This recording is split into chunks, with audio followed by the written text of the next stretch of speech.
আমাদের মনে অনেক সময় একটা খেয়াল আসে যে আমরা মুসলমান বলেই কি আমরা অনেক কিছু করতে পারছি না। আমরা শরাব বা মদ খেতে পারছি না, আমরা জেনা করতে পারছি না, অথচ কাফেররা দিব্যি এগুলো করে যাচ্ছে।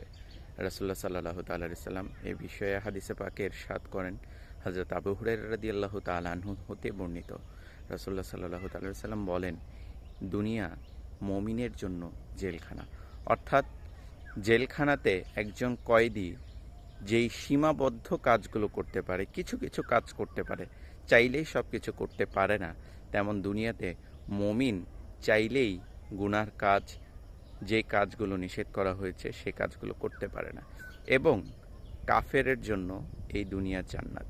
অর্থাৎ জান্নাতে আমরা আখেরাতে যেমন থাকব, যা খুশি তাই করতে পারবো, যা খুশি তাই খেতে পারবো, তেমন দুনিয়া কাফেরদের জন্য জান্নাত করে দেওয়া হয়েছে।